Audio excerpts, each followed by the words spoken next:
नमस्कार, आदाब। आप सभी का स्वागत है इनसाइट इंडिया प्रेस परिसर में मौजूद हूँ गया में। और गया मेरे पीछे आप देख रहे होंगे रजिस्ट्री ऑफिस है। बिहार का एक बहुत जटिल मुद्दा है, अहम मुद्दा है जमीनों को लेकर।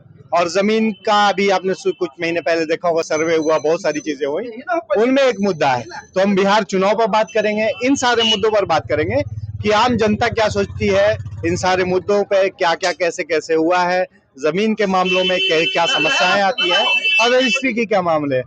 सर्वे होने के कारण जनता काफी परेशान है, उनके जमीन की सही जानकारी नहीं रहने के कारण। चुनाव से पहले ये होना चाहिए था या चुनाव के बाद करवाना चाहिए? चुनाव के पहले ये पब्लिक को बरगलाने के लिए सरकार ने, पब्लिक को बरगलाने, मुख्य मुद्दा से हटने के लिए, जनता को इधर उधर भटकाने के लिए यह कार्यक्रम सरकार ने चलाया जी। और वो ढंग से हो भी नहीं पाया। वो व्यवस्था क्योंकि सही नहीं है, सभी लोग व्यस्त हैं। माने कुछ कर्मचारी हैं जिनको ड्यूटी मिल जाता है, माने कर्मचारी के को ड्यूटी मिलता है, इस कारण से व्यवस्था सही से नहीं हो पा। किसकी सरकार आ रही है जी, बताइए। अरे बताओ तो। हाँ चाचा, उनको बोलिए तो। आप लोग बताओ, हाँ बोलो। किनकी सरकार आ रही है हम कैसे बताएं भाई। आपका वोट पड़ेगा ना किसी को? वोट तो किसी का पड़ेगा ही, लेकिन सरकार तो जब बहुमत में आएगी तब न बनेगी। आप किसको वोट लोग हवा देख रहे होंगे ना कि भाई इसका विरोध है, नहीं है, इससे काम नहीं किया। हवा तो टकराव बीजेपी और आरजेडी में है। अभी दो में से कोई। शहर में आपके क्या चल रहा है यहाँ यहाँ पे तो बीजेपी है और कांग्रेस है। उनका चांस है कि नहीं है? फिर जीतेंगे प्रेम कुमार देव? अब जीतेंगे या हारेंगे ये तो आगे की बात है। आगे की बात है। हाँ जी, प्रेम कुमार फिर आप आएंगे इस बार? नहीं, बिकाते नहीं के तो आएंगे कहाँ से। विरोध है या ऐसे इस बार? विरोध पूरा है। इस बार लोग नाराज रहते, नहीं किया। अब ये पूरा विरोध है, पूरा विरोध है, पूरा विरोध है। पूरा शहरवासी परेशान रहता है उनसे, लेकिन जीतेंगे प्रेम कुमार ही। चाहे 5 वोट से जीते, चाहे 5000 से जीते, लेकिन जीतेंगे वही जीतेंगे। चाहे लोग नाराज रहे, चाहे जो रहे, वो टमाटर अंडा खाएंगे प्रेम जी, लेकिन जीतेंगे वही। उनके अंदर कोई गुण ना है? कोई गुण नहीं है, आज तक कुछ नहीं किया गया के लिए। और कह रहे आप जीतेंगे भाई? हाँ जीतेंगे वही। दोनों बात बोल रहे हैं, सही बात बोल रहे हैं। सही बोल रहे हैं। कांग्रेस जीतेगा यहाँ से। अच्छा, कांग्रेस जीतेगा? हाँ जी। क्या जातीय समीकरण है सब कुछ? नहीं, बदलाव चाहिए, बदलाव चाहिए। ये 35 साल से क्या कह रहे हैं आप? क्या होगा शहर में? शहर में हम लोग तो भाई भाजपा को वोट देंगे, एकदम बिंदास देंगे। बिंदास। नाराजगी क्या है, कम से कम ये आतंकवादी नहीं है, गुंडा नहीं है, जंगलवाद से तो कम से कम किनारे हैं। अच्छा, कल जो घटना हुई है उससे आप लोगों को फिर और ज्यादा प्रभाव पड़ा है? कौची कल हुआ? अच्छा, इनको पता नहीं है तो अच्छी बात है। टेकारी में जो घटना घटी है वो बहुत दुर्भाग्यपूर्ण हुई है, ठीक है। ये अभी ट्रेलर चल रहा है, अब यार कितने घटना घटेगी, ये सरकार को, विपक्षी को भी समझना चाहिए और सरकार को होना चाहिए। और ज्यादा पड़ेगा, लेकिन जिस माइंड मेकअप सब लोग अपना अपना स्तर से कर चुका है। अब आने वाले समय में क्या होगा ये तो देखने का भी पता चलेगा। एकदम नुकसान करेगा, क्यों नहीं नुकसान करेगा, क्योंकि यह व्यवस्था जो है अभी सही ढंग से चल रहा है, लेकिन एक दूसरे को बदनाम करने के चक्कर में इस तरह का किया जा रहा है और कुछ नहीं। यहाँ टिकारी में जो मामला हुआ उस पर आप लोग क्या विचार है? विचार यही है कि कोई भी काम शांतिपूर्ण, न्यायपूर्ण ढंग से होना चाहिए।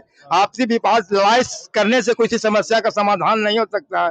वह उसका रास्ता है, कानूनी प्रक्रिया से आप जाइए और उसका वही समाधान है। ये विरोध का तरीका सही लगा?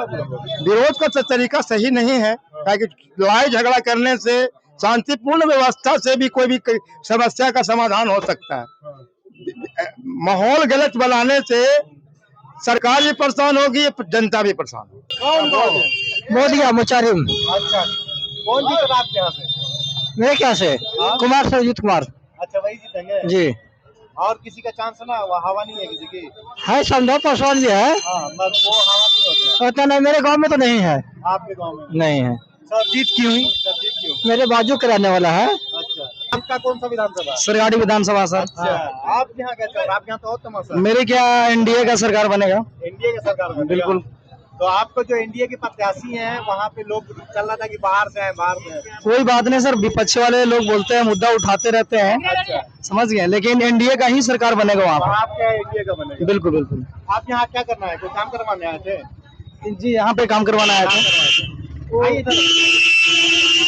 क्या काम करवाना है? खेत के रजिस्ट्री वगैरह ये सब करवाना है। क्या आपको क्या क्या तकलीफ होती है यहाँ रजिस्ट्री में, बताइए जरा।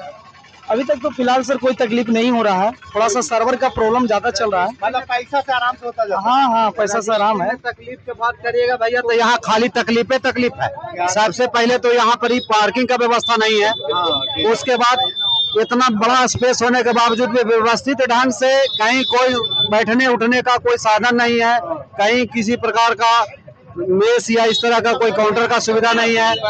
और ये तो अभी सुविधा की बात। भ्रष्टाचार तो काम काज में या भ्रष्टाचार में उस पे कुछ सबसे पहले तो है कि भीड़ की वजह से भी विलम्ब होता है। भ्रष्टाचार है कि नहीं? भ्रष्टाचार तो है ही है। आप यहाँ काम करते होंगे ना? भ्रष्टाचार सर किसी को भी सरकार रहेगा ना तो भ्रष्टाचार रहेगा ही, रहेगा ही। किसी का भी सरकार हो, परिवर्तन होने में कम रहे या बेसी रहे होगा ही। भ्रष्टाचार ये मुद्दा आप लोगों का अनंतकाल क्या सर, जर जोड़ी जमीन का विवाद चला, ऐसे मुद्दे को हटना चाहिए, सरकार इस पर थोड़ा सा नजर ध्यान दे। नहीं रहता है। आप लोग के बस पार्टी चलते हैं लगता है। नहीं पार्टी पार्टी के नाम पे वोट देते। पार्टी के नाम पे वोट दे आप देंगे। कोई काम करवाने आए थे यहाँ? नहीं, हम यही काम करते हैं। काम करते। हाँ हाँ, आप कुछ काम करवाने आए थे क्या? ये यहीं काम करते हैं? नहीं, यहीं पे हैं। यहीं काम करते हैं। हाँ बस इधर है। हाँ, आप कौन सा विधानसभा आपका? इमामगंज विधानसभा। अच्छा, इमामगंज। और बिल्कुल उधर से। तो इमामगंज की क्या समस्या है आपके यहाँ पे? इमामगंज बहुत पिछड़ा हुआ क्षेत्र है, सदियों से पिछड़ा हुआ रहा है। बाकी जितने भी पार्टी के विधायक बने 2005 के बाद उसकी स्थिति में कुछ सुधार आया है। अच्छा। आज भी वहां पर उसके बहुत सारे ऐसे बूथ हैं जहां 5 बजे के बाद वोटिंग बंद कर दिया जाता है। हाँ, ठीक। बहुत ही सेंसिटिव और नक्सल ग्रस्त क्षेत्र है वो। तो उसमें 20 साल में बदलाव नहीं हुआ? इधर 20 साल में बदलाव हुआ है, लेकिन जो अपेक्षित बदलाव होना चाहिए वैसा नहीं हुआ। वैसा बदलाव अभी तक के नहीं हुआ है। आप यहाँ रोज आते हैं काम करने? नहीं, मैं यहीं रहता हूँ। अच्छा, जी। आपके यहाँ एक मांग चलती है कि जिला बनाया जाए, जी। उसका क्या असर होगा और वो आप लोग लगातार आपकी मांग क्यों नहीं हो पूरी? इसलिए जिला बनाने की मांग इसलिए की जाती है कि इमामगंज विधानसभा में 2-3 ब्लॉक आते हैं, डुमरिया है, मैगरा है, और वहां से दूरी गया कि 80 किलोमीटर है, और वो बहुत ही पिछड़ा क्षेत्र है, पॉवर्टी बहुत है वहाँ। तो जिसके वजह से लोग सिरघाटी को जिला बनाने की मांग करते हैं कि वहाँ से जनहित में पब्लिक को सुविधा होगा, जनता को सुविधा होगा, क्षेत्र का विकास होगा, आसान होगा। आसान हो जाए। जी वो बिल्कुल। लोग का फोकस है कि एडमिनिस्ट्रेशन का अलग से रहेगा। एडमिनिस्ट्रेशन का अलग हो गया, जो कि काफी दूरी पड़ जाता है उन लोग को, और सिरघाटी नजदीक पड़ता है। और सिरघाटी अगर एडमिनिस्ट्रेशन की व्यवस्था होगी तो क्षेत्र का विकास स्वाभाविक है कि ज्यादा होगा। यहाँ जो जनता आती है उसकी क्या तकलीफ होती है रजिस्ट्री में, ये बताइए।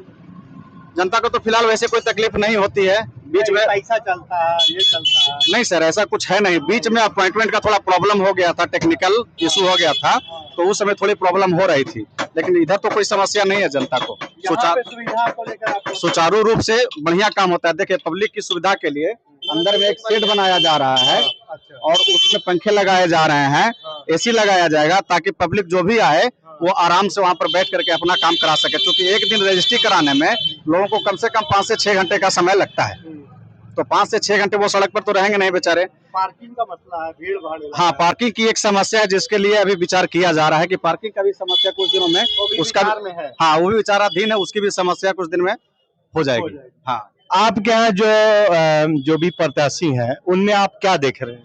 किसको चुने? हमारे यहाँ जो क्षेत्र का रुझान है, ठीक है, मैं किसी पार्टी प्रत्याशी का जो है निष्पक्ष होकर के बोल रहा हूँ। हमारे यहाँ जो क्षेत्र का विकास है, सही मायने में पूछिए तो 2005 के ही विकास हुआ, 2005 के बाद ही विकास हुआ है। और लेकिन फिर भी अपेक्षित विकास नहीं हुआ है। जो विकास होना चाहिए कि जो विधानसभा का क्षेत्र या जो वहाँ के पब्लिक जो मुख्य धारा से जुड़ सके, अभी भी उतनी विकास वहाँ तक नहीं पहुँचे। आपका इलाका पिछड़ा है, तो क्या आपके यहाँ भी सिर्फ लोग पार्टी देखते हैं या प्रत्याशी या मुद्दा देखते हैं कि मुद्दा हमारा क्या, हम उसी को चुनेंगे? देखिए, बिहार में एक कटु सत्य है, लोग यहाँ जातिवाद आधारित वोट करते हैं, पार्टी आधारित वोट करते हैं, लेकिन जनता अब जागरूक हो चुकी है। जनता अब सिर्फ विकास देखती है। आप किसको उम्मीद कर रहे हैं आपके क्षेत्र में? अपने क्षेत्र में तो कई प्रत्याशी हैं और कांटे का टक्कर है, इसलिए अभी कुछ कहना मुश्किल है कि किसका उम्मीद कर सकते हैं। आपकी आवाज ज्यादा किसकी चल रही है? हम लोग तरफ तो पिछले हम लोग का जो सीट है एनडीए के गठबंधन में हम पार्टी को गया है जीतन राम मांझी को। हाँ जी।